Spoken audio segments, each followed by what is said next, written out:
When I say cube, you say con. Cube? Con. Cube? Con. You guys got to do better. I mean loud. When I say cube, you say con. Paying attention. Someone wasn't. Cube. Con. Cube. Con. When I say cube, you say con. Cube. Con. Cube. Con. Woo, good job. All right, so we're going to get started. So what we did last year was a lot of people attended KubeCon to actually learn about Kubernetes. So what we wanted to do was open up with an overview of Kubernetes, some live demos so people know what the rest of the talks are even, talking about. So what we're going to do is we're going to give a high-level Kubernetes. We're going to talk about a lot of the 1.2 features. So if you've been a Kubernetes user, you may learn a few new things here. If you're new to Kubernetes, we should give you a nice overview of what we mean when we talk about Kubernetes and this new way of doing things. And I'm going to do a couple of question and answers. These are real questions that I get from people. So we're going to try to answer them through the talk, and there will be enough live demos to actually drive this home. So what is Kubernetes? This is the way I like to think about it. Kubernetes is a framework for building distributed systems. Kubernetes is not a PaaS. You don't install it and end up with Heroku. If you want a PaaS, there are people in the community that are building PaaSes on top. You have Deis, you have OpenShift from Red Hat. You seem to work at Red Hat, or just like that hat. The next statement I get a lot is, I read on the internet that Kubernetes is hard to use. This is a fair statement. How many people feel like Kubernetes is hard to use? All right, there's a few. It's all right, raise your hand. So I think Kubernetes does a few things that make it a little bit hard to install because there's a lot of things that we have to address at the lower levels. So if you start Kubernetes by trying to install it from scratch, I don't think you're going to have the best time in the world. But I think using Kubernetes can be super easy, right? So this is the way I like to show people how to use Kubernetes for the first time. So we're going to show, hopefully, an easy demo. Now, this is a lot of beta stuff going on here, so if things don't work, that's the reasons. It has nothing to do with me. All right, so let's make sure we have the newest version. So Kubernetes Beta 1.2 was released about a week ago, so we're going to QA it today. All right, so to me, the easiest way, we show a lot of new users YAML files to get started with Kubernetes. You are doing a disservice to new users to the Kubernetes community. I think we can actually show them some of the tooling that makes it a lot easier to get started with Kubernetes, right? So one of those is the kubectl run command. So if we wanted to, so all container demos, you must show Nginx, right?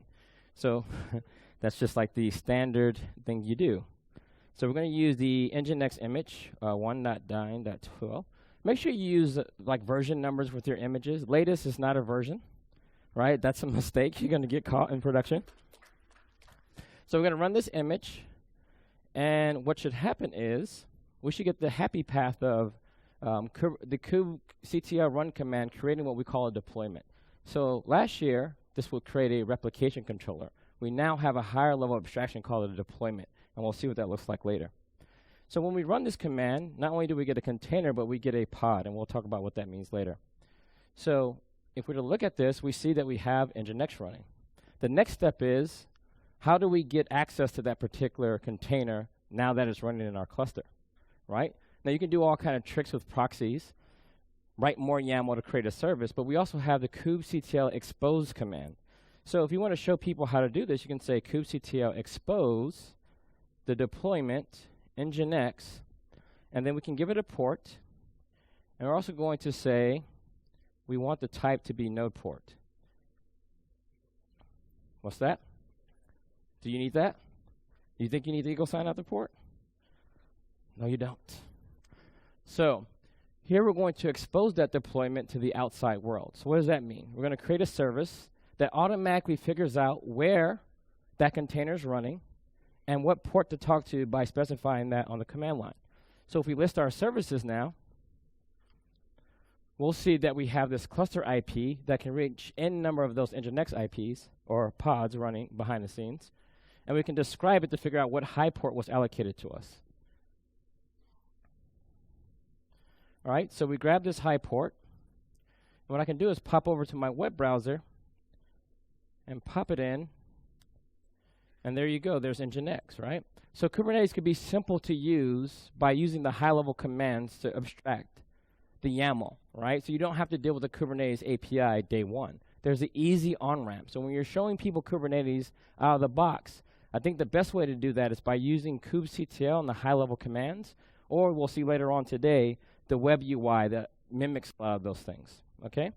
So Kubernetes can be easy to use. The next question I get is, can I just use Docker and call it a day? This requires complex explanation. No. And this is not a ding on Docker, right? I think a lot of people forgot that Docker is just one component in the stack, right? There's more than just creating an image and running that image. Lots of things need to happen. So I'm going to try to explain that with an example. So throughout this presentation, I'll be dealing with an application called Ghost. It's blogging software. Everyone shows WordPress. I figured I'd go hipster and do a more modern blogging software. So this one's called Ghost. What's that? You like Ghost? It's written in Node.js, so that caused me like 10 hours of pain trying to put that in a container. Here's a hint. Do not run npm install on the plane. There was no more bandwidth left. Everyone else was like, I know someone's using Node on this plane.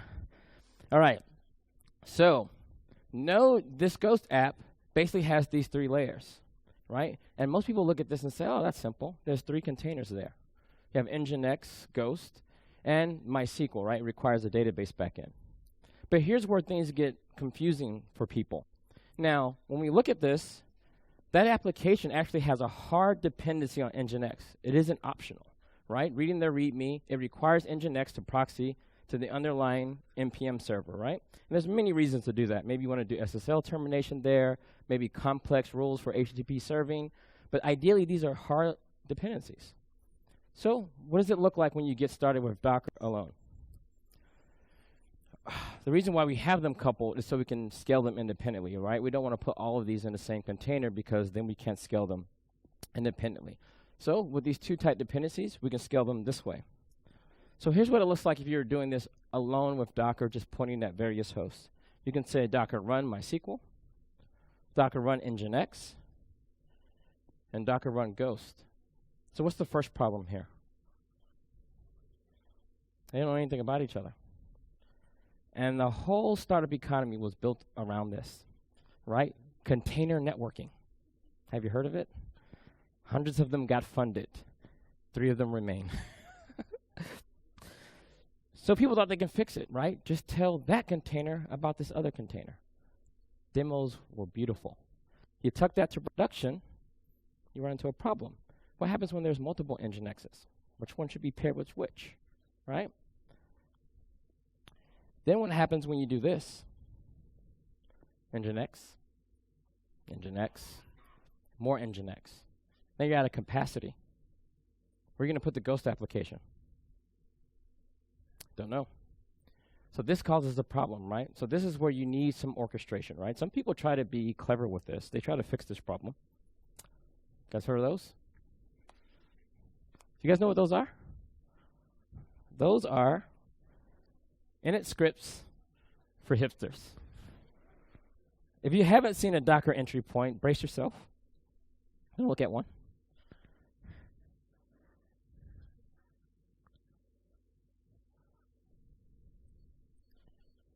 See that? You guys heard that ring? That was the 90s calling for the tooling back. You do not need to do this. This is ridiculous. Like, this is not like I've seen some of these are bigger than the actual application being deployed. Okay, so the reason why people are doing this is they're trying to work around this problem of startup order for containers, forking things into the background. You lose so much context when you do that. There's got to be a better way. So Kubernetes introduces another primitive we can use called a pod. And one simple way to think about a pod is think about all the things you do with a single virtual machine. You put all the tightly coupled applications there, and you have the ability to share networking and storage. So we give you the same primitive so you don't have to resort to some of those hacks. So in this case, we can have multiple containers inside of a single pod, and the things that go in a single pod should be those tight dependencies that are required to be there. In this case, Nginx and the Ghost application. If there's any storage we need, we can also bind mount that into the pod. And once we do that, then it's easy, because now Nginx can just refer to the Ghost application on localhost, right? We don't have to go and discover the world anymore, and you reduce those init scripts. The next thing is deployments. We need a declarative way to say what goes where, right? So a lot of people like to point and fire and throw containers at the individual host. But in this case, we have a new concept called a deployment. So the deployment in Kubernetes abstracts a lot of things. This is pretty new, and as of 1.1, 1.2, you'll see it being used a lot more. So here's what we're doing up front. We're using a deployment, which is a control loop that enforces state as given by the end user. Right? This is a high-level example of this. So in this case, we're going to say we want one of those ghost pods. We want one copy. The scheduler goes out, finds the best system or node on the network to run the application. How does it do this? By looking at a few predicates, right? It could be memory, CPU. We try to find the best fit in the cluster. If we update the replica set from 1 to 3, what should happen, right? So we don't run a bunch of imperative commands to get to that state. We just declare what we want, and we allow the deployment to push things out. This is what we end up with. Now, the benefits of doing this is that we store this state on the server side. This is why Kubernetes has multiple pieces. We store the state in a backend data store. Once you have the state somewhere and a node goes away, our state is preserved. So we know to automatically do this, okay? Now, how many people have a scheduler that they use in their workplace? All right, that's like 5 or 6 people. That means the rest of you are either human schedulers or you have some, right? So you usually ask someone in operations, hey, deploy my app. And they go through this routine. They figure out the best server, maybe they pin it there. And when a server goes down, sleep deprivation kicks in, right? We give them pagers, they wake up in the middle of the night, and they do this mad scramble to put things to the desired state. So Kubernetes automates that for us. Here's a situation where people punt the most. Got these containers. What do you do with config files? How many people bake in their config files into their containers? You are going to be hacked one day, I promise. I've seen people bake in configs and put them on the public Docker Hub. Then people say, oh, they're public? It's like, yeah, I have all your passwords. So what do you do about this? Some people say we should put configuration management tools into the pod. You can. You shouldn't. There's a better way. So in Kubernetes, we introduced config maps as of 1.2.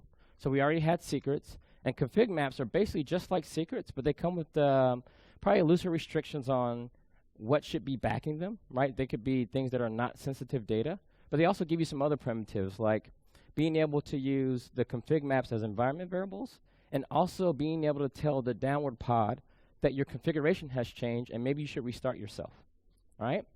So what happens with that, we can take and run this command and say we want to create one of these secrets from files. Now, this is new in 1.2 as well, the ability to create a secret by just pointing to a file. What you had to do before this was take the file content, base64 encode it, and create a YAML description, and send it to this guy shaking his head like that was some bull pip. It's much easier now. So we push this secret to the Kubernetes API. We can reference that secret in the pod, and once we have that, we can start to build up our pod. Now, how does this work? How does Kubernetes ensure that our config file is there before the app? Well, one way of doing that is to make sure we mount the secret as a volume. Now, once the secret is attached to the pod as a volume, we can set this up first. We take the contents of that particular volume, and we exploit it on the file system to wherever we were told to mount it. Now, we do this before starting any of the containers. We get our pod IP address that all the containers will share, and then we start the application. This is automatically done for you. All you need to do is declare that you want this to happen, and now you remove another set of tooling that you need for your applications. This streamlines things big time. So let's look at that in real life. So we have a pod, and here's our configuration file, right? So Node.js, of course, you write your configs in JavaScript. JavaScript, all the things.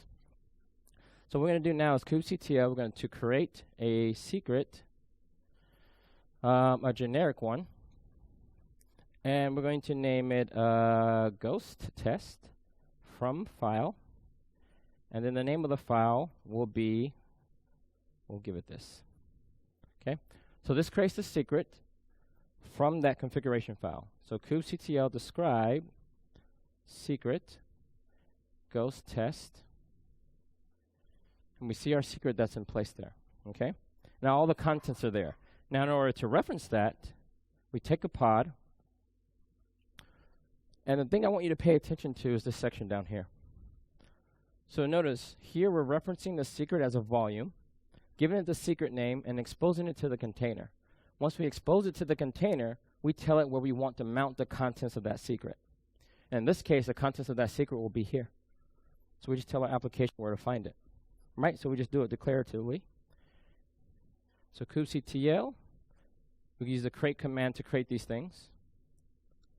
So once that's in place, kubectl get pods. We see that we now have our ghost container running, and we can run the exec command to actually see if we have the right things in there. So ghost, and we'll do a bin cat etc ghost config.js. Okay? So we go into the pod really quick, we find the container, we execute this command in it, and we actually see the mount points in place. Now, how are these secrets stored? Right? We do not write these to the file system. We don't want someone to log into the machine and see our secrets splattered all over the place. We want the secrets tied to the lifetime of the running application. In order to do that, what we do is we just use a temp file system. And you'll see it in this noise. Here we go. Not that one. Can someone find it? Be quick. You guys were not very helpful. All right, so there we go. There's our temporary file system. We kill the pod, it goes away, right? All right, so now how do you deploy a real application, right? Those are demos. Those are some of the components we use. So we're going to deploy this Ghost app. Now, when you start with Kubernetes, do not try to convert the world to Kubernetes. That's called an initiative. And initiatives always fail because you cannot convert the world. Kubernetes is not magic sauce. You can't sprinkle it on your broken applications and make them better. Doesn't solve that problem. But it does give you the right set of primitives. So when people say, hey, I want to take my database and put it in Kubernetes, and I say, how do you manage that database today? Oh, we got like 88 DBAs. It's like, no. You can leave the database on the outside because you haven't learned how to automate your database deployment anyway. Kubernetes can be used to deploy a database, but the problem is the complexity and the adoption is too high, right? If you don't have a cluster-aware database service, Kubernetes does not make it cluster-aware. I just have to say that because I watch people deploy MySQL and say, why isn't it replicating? You need to configure it. Seriously? If you have no users or customers, do not start talking about scale day one. Okay, you have no users. Just get the damn thing deployed. Usually a single instance of your application works for testing. Start there. Make sure it works.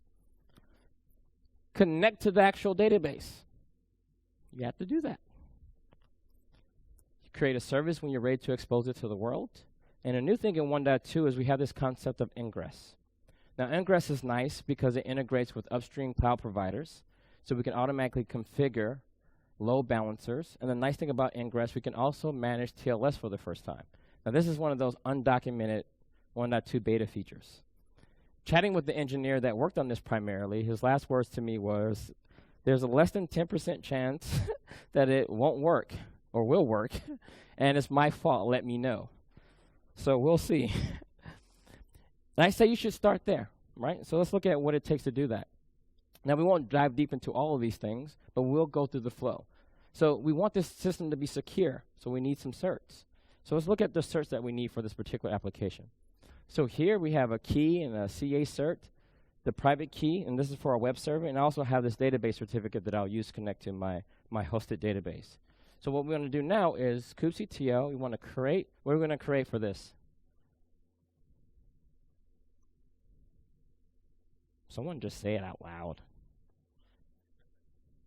All right, we're going to create a secret. We're going to call this ghost TLS, and then we're going to say from file, and now we're just going to give it this TLS directory. Now it's going to be smart enough to go through that directory and create a secret for every single file found in that directory, right? Right? That's the thing that people found from just using the thing and make things a little bit easier. So we also need a secret for our actual config file. So we're going to make another secret called ghost, and we're going to bring in our config file. Now I'm not going to show this one to you because it actually has database passwords in it, and that would be bad. All right, so there we go. So now we have the two secrets in place. Now I also need that Nginx config. How does it know to proxy to my backend server? If you look at that configuration really quick, very simple.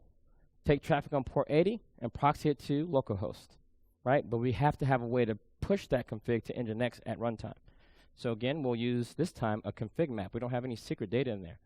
So we'll create a config map named Nginx ghost.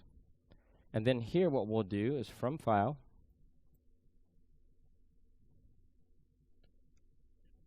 all right, so we have those three things in place now. So all our configs are in place. The next thing we need to do is create a service.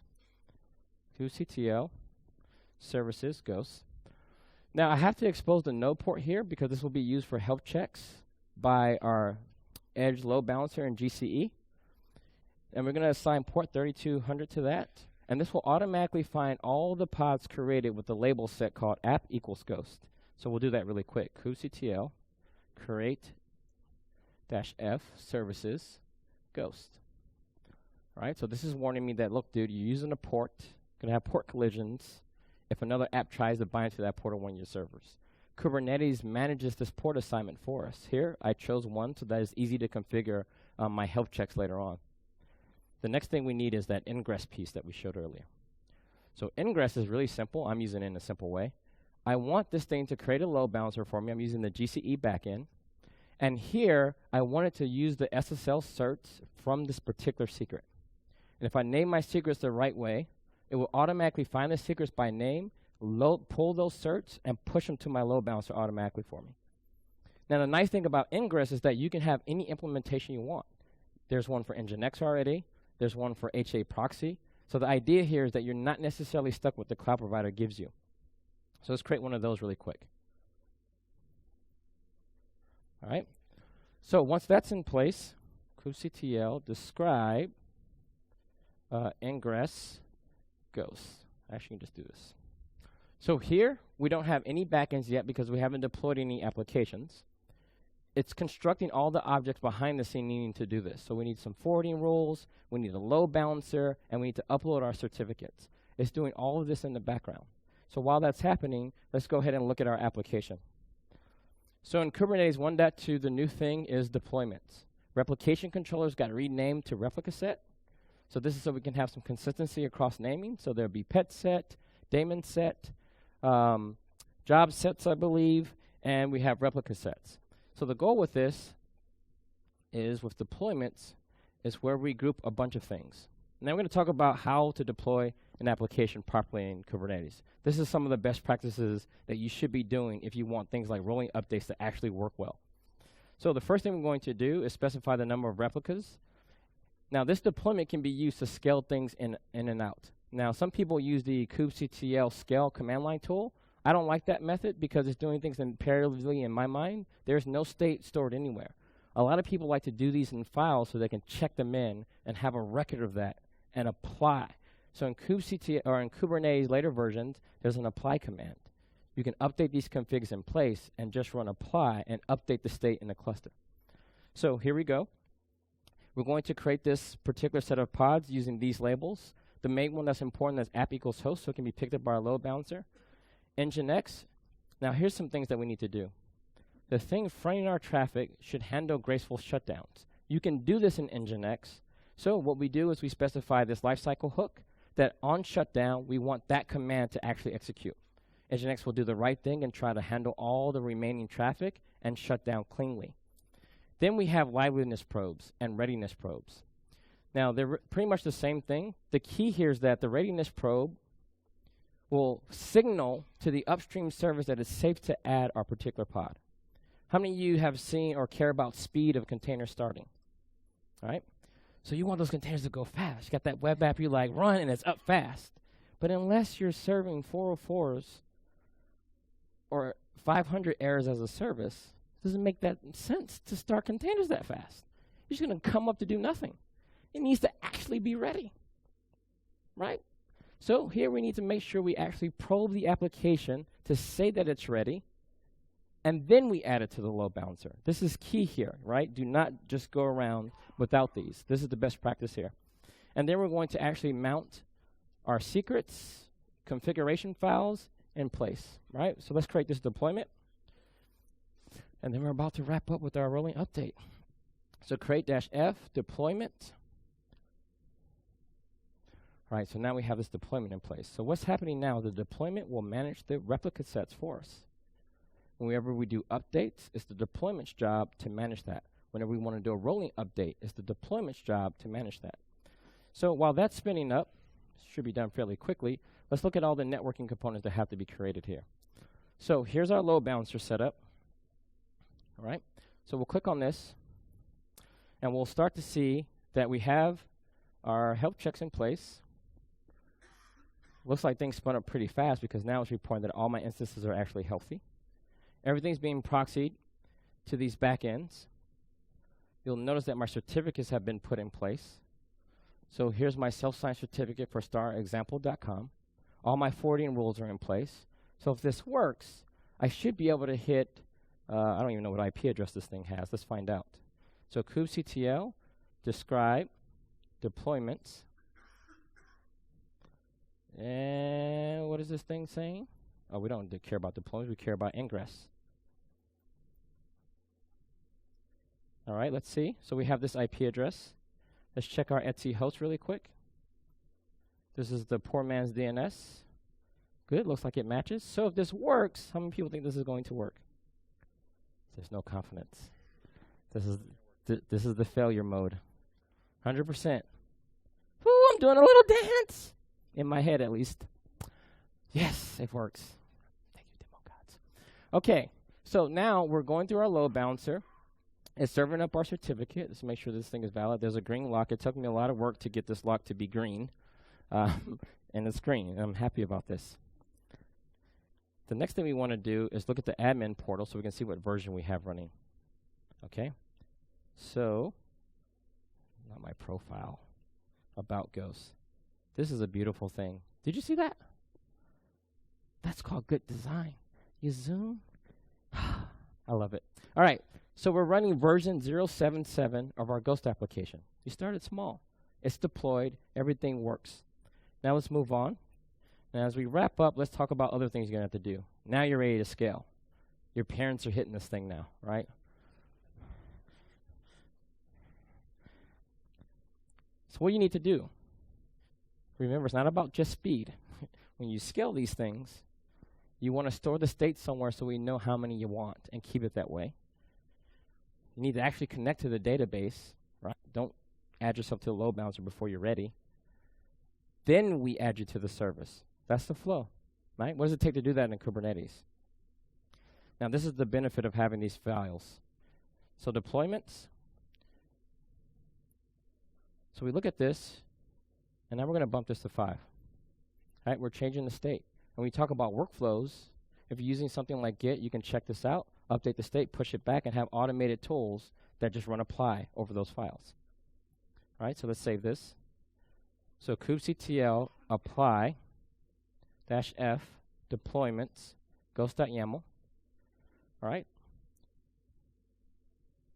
I'm going to describe the deployment, and we'll see that we've changed the number of replicas that we need.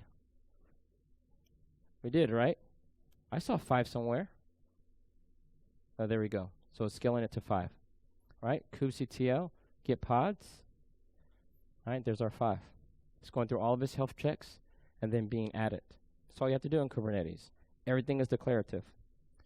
Now, the last question is, Heartbleed comes out. You're looking at Hacker News, and you're like, damn it, that's me, right? So what do? How do you update the containers? So the flow you want is something like this, right? So this pattern is the canary pattern. We add a new version of the application. We hook it up to the load balancer. It gets traffic. as that works, we want to propagate that through our stack. Okay? This is ideally what you want to do. Now, we don't know. So have you noticed the whole time we're not talking about host? The application is completely decoupled from the local machine. So let's do the last step of this, and then we'll be good to go. Let's try it. So the way we do this is we need a canary controller, so we want to test this out really quick. Looks pretty much the same. We're not going to go through it. The big difference here is the version that I'm using of the container. Right? So we're going to throw this into the network. One thing you need to pay attention to is the labels. Overlapping labels are app equals ghost. When we create the service, what pods do we send traffic to? You only need that label to match, and you get all traffic. So this is how we're going to send traffic to both versions at the same time. So kubectl create -f deployments ghost canary. Now once that's in place, let's look at this. Now you'll see this saying 1 of 2 because one of our containers isn't ready. I have a 5-second delay before we actually start checking if Nginx is up. So this will not be added to the load balance until that completes. Looks like it's running now. Both are running. So how many times do you think I'm going to have to refresh before that says 078? Guess. 5 times. 2.5. You must work at Google. Are you guys counting? This is pretty sad. Woo! Yes. Great. We're happy now. So your developers didn't break anything. Seems like the blog still works. So what do? That's enough for me.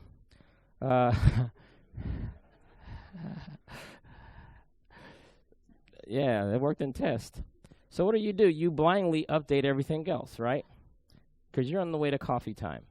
In order to do that, we're just going to do that. You said it was good, right? All right, we agree. It's called DevOps. kubectl create -f. We want to do an apply here. Okay? -f. And then we'll do deployments. And we're going to use the same name here, right? The same file. We hit apply. Now what's going to happen in the background is we have a policy here telling us what to do. Now you can't see that policy because by default we get basically keep no more than 1 down at a time. So let's look at it really quick. Let's do get deployments. What is this thing named? Ghost dash output equals YAML. All right.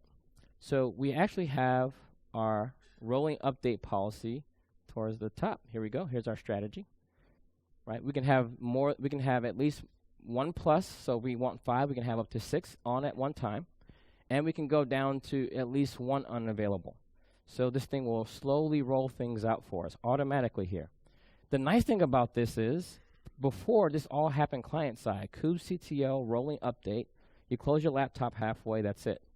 It stopped. And then you embarrass yourself because you thought your demo was killer, but it actually wasn't because it was all running client side. Now this all runs server side. So if we get our pods, we'll see. Oh, man, did it go that fast? There's no way. Let's see.